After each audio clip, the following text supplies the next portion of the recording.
Kita semua telah lupa akan saat ketika pertama kali kita membuka mata kita, melihat cahaya dan benda-benda di sekeliling kita, bersimpang siur dan bertumpang tindih di atas satu pelataran tunggal. Sungguh memerlukan pengerahan segala daya upaya untuk membayangkan waktu, tatkala kita tidak dapat membaca atau membawa pikiran kita kembali ke saat dunia ini luasnya seakan-akan cuma sampai batas dinding-dinding rumah kita dan lingkaran keluarga kita. Begitu pula seakan-akan tidak dapat dibayangkan bahwa orang dapat hidup tanpa menyadari bahwa bintang-bintang itu berada di atas kita ratusan tahun cahaya jauhnya, atau bahwa garis-garis bentuk kehidupan terentang jutaan tahun di belakang kita hingga di batas-batas cakrawala kita.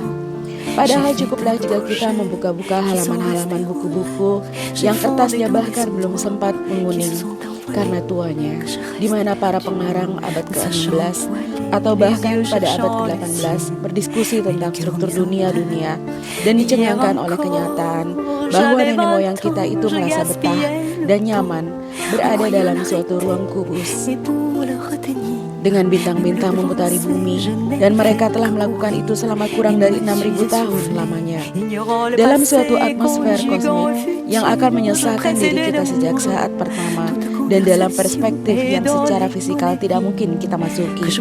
Mereka bernafas tanpa sedikit pun kesulitan, kalaupun tidak bernafas dengan tarikan nafas dalam. Lalu di antara mereka dan kita, apakah yang telah terjadi? Aku tidak mengenal suatu kisah yang lebih mengharukan maupun yang lebih mengungkapkan realitas biologikal dari suatu nosfera daripada kisahnya intelijensi yang sejak awal berjuang selangkah demi selangkah untuk mengatasi ilusi kedekatan yang mengurung.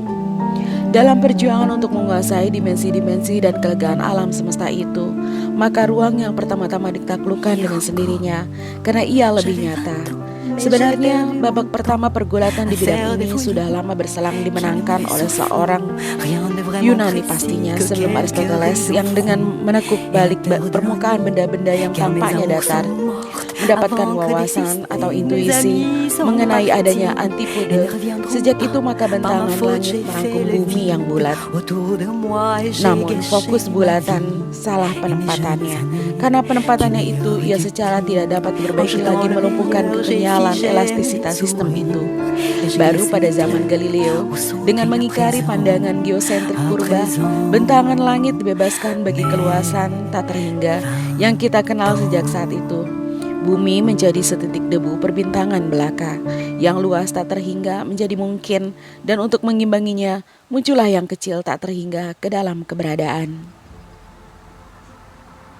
I feel a lot stronger, but I'm actually a lot weaker. Gerakan bintang-bintang, bentuk gunung-gunung, sifat zat kimiawi, sesungguhnya semua materi agaknya menyatukan suatu kehadiran terus-menerus. Ilmu fisika abad ke-17 tidak mampu membuka mata Pascal pada jurang-jurang masa silam untuk mengetahui usia sesungguhnya dari bumi dan kemudian dari unsur-unsur. Manusia mesti secara kebetulan memperhatikan atau meminati suatu objek yang memiliki mobilitas sedang, seperti kehidupan, misalnya, atau bahkan gunung-gunung berapi. Maka adalah melalui suatu retakan sempit, yaitu celah sejarah alam yang ketika itu masih baru lahir, bahwa sejak dari abad ke-18 dan seterusnya, barulah kecerahan merembes menuruni kedalaman yang paling dalam di bawah kaki kita. Dalam perkiraan-perkiraan awal, waktu yang diperlukan bagi pembentukan dunia masih diperhitungkan dalam bilangan-bilangan sederhana. Namun, daya penggeraknya telah dilancarkan dan jalan keluar telah dibuka. Sesudah dinding-dinding ruang yang digoncang oleh Renaissance, maka giliran waktu yang dimulai dari buffer menjadi bergerak. Sejak itu, dengan semakin meningkatnya tekanan fakta, proses itu terus-menerus dipercepat. Sekaligus seregangan telah dilonggarkan selama hampir 200 tahun. Spiral-spiral dunia masih belum melonggar. Jarak antara putaran pada spiral itu tampak semakin besar, dan senantiasa terdapat putaran berikutnya yang muncul lebih dalam lagi. Namun begitu, pada tahap pertama kebangkitan manusia akan kekuasaan kosmos yang tidak terhingga, ruang dan waktu betapapun luasnya masih tetap homogen dan tidak saling bergantung satu sama lain. Terdapat dua wadah besar sekali yang masing-masing terpisah satu sama lain yang jelas memuai, tak terhingga, namun di mana benda-benda mengapung bebas kemana saja atau berkumpul dan berdesak-desakan satu sama lain dengan cara yang tidak ada sangkut paut apapun dengan sifat tata susunan mereka. Kedua kompartemen itu telah memperbesar secara tak terhingga, namun di dalamnya masing-masing objek-objek tanpa sebebas-bebasnya berpindah tempat seperti sebelumnya. Seperti objek-objek itu ditempatkan di mana saja, dipindah ke depan, digeser ke belakang, atau bahkan ditindas semau-maunya, sekalipun belum ada orang yang dengan sungguh-sungguh mencoba-coba ulah pikiran seperti itu. Sekurangnya masih belum ada bayangan yang jelas mengapa dan hingga batas mana hal itu mungkin. Baru pada pertengahan abad ke-19, lagi-lagi karena pengaruh biologi, kecerahan akhirnya melekah mengungkapkan rangkaian pertautan yang tidak dapat dibatalkan dari segala sesuatu yang ada itu. Lebih dulu jalin-jalinnya kehidupan, dan segera setelah itu jalin berjalinnya materi, molekul terkecil pun dalam alam dan dalam posisi adalah suatu fungsi dari keseluruhan proses perbintangan, dan protozoa yang terkecil pun secara struktural adalah sedemikian terjalin di dalam sarang kehidupan, sehingga keberadaannya secara hipotetikal tidak dapat dimusnahkan tanpa ipso facto membongkar seluruh jaringan biosfera. Pembagian, deretan, pergantian, dan solidaritas objek dilahirkan dari pertumbuhan mereka secara serempak dalam suatu genesis bersama. Waktu dan ruang secara organik digabungkan kembali untuk bersama-sama menjalin zat alam semesta. Itulah titik yang telah kita capai, dan sebagaimana kita menanggapi atau memahaminya dewasa ini. Secara psikologikal, apakah yang tersembunyi di balik pentahbisan ini? Orang mungkin tidak sabar atau berputus asa melihat masih begitu banyak pikiran, dan bukan pikiran sedang belaka hingga saat ini bersikap tertutup terhadap gagasan mengenai evolusi. Seandainya seluruh sejarah tidak membuktikan kepada kita bahwa segera atau sekali kebenaran itu terungkap, walaupun hanya pada suatu pikiran tunggal, ia akhirnya selalu memaksakan dirinya pada keseluruhan kesadaran manusia. Bagi banyak pihak, evolusi dipandang hanya suatu transformisme, dan transformisme cuma sebuah hipotesis Darwinian yang sama lokal dan tuanya seperti konsepsi Lapiat mengenai sistem matahari atau Terry Wagner mengenai benua yang mengapung pergi. Sungguh buta pihak yang tidak melihat sapuan suatu gerakan dengan orbitnya yang secara tak terhingga melampaui ilmu-ilmu alam dan berhasil menyerbu dan menaklukkan daerah sekelilingnya. Ilmu kimia, fisika, sosiologi, dan bahkan matematika dan sejarah agama. Satu demi satu, semua bidang pengetahuan manusia telah digoncang dan terseret pergi oleh arus bawah air yang sama ke arah studi suatu perkembangan.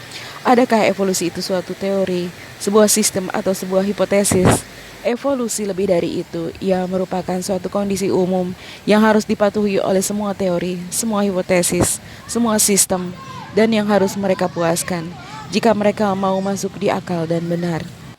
Evolusi adalah suatu cahaya yang mencerahkan atau menerangi semua fakta, suatu lengkung yang mesti diikut oleh semua garis. Selama 1,5 abad terakhir, peristiwa yang boleh jadi paling menggemparkan yang pernah direkam oleh sejarah sejak ambang pemikiran telah terjadi dalam pikiran kita. Masuknya kesadaran ke dalam suatu skala dimensi, dan suatu konsekuensinya kelahiran suatu alam semesta yang secara menyeluruh diperbaharui tanpa perubahan garis atau ciri oleh transformasi sederhana zat dasar internalnya. Sebelumnya, dunia tanpa bersandar secara statis dan dapat dipecah berkeping pada 3 poros geometrinya, kini ia merupakan suatu tuangan dari suatu cetakan tunggal yang menjadikan dan menggolongkan seorang manusia modern. Dan masih luar biasa banyak orang sezaman kita yang belum modern dalam pengertian ini adalah dengan menjadi mampu melihat tidak saja dalam pengertian ruang dan waktu, melainkan juga dalam pengertian keberlangsungan atau pengertian mengenai ruang waktu biologikal, dan di atas segalanya telah memustahilkan cara lain dalam melihat segala sesuatu, bahkan dalam melihat dirinya sendiri. You know how I feel. It's a new dawn, it's a new day, it's a new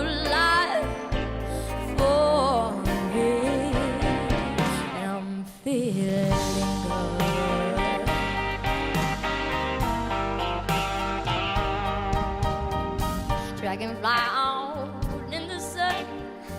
You know what I mean, don't you know? Butterflies all having fun.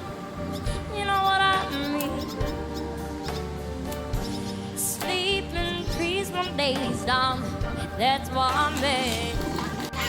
And this good world is a new world, and a bold world for me. And I'm feeling good.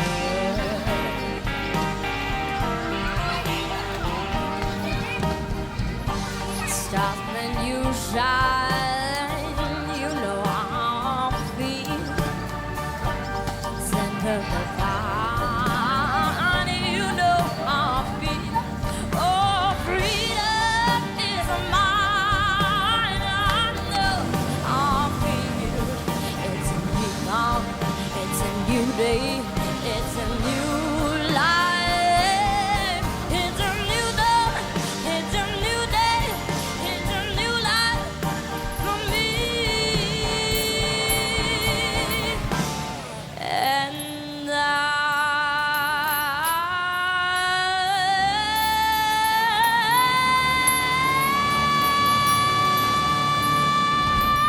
I'm feeling good.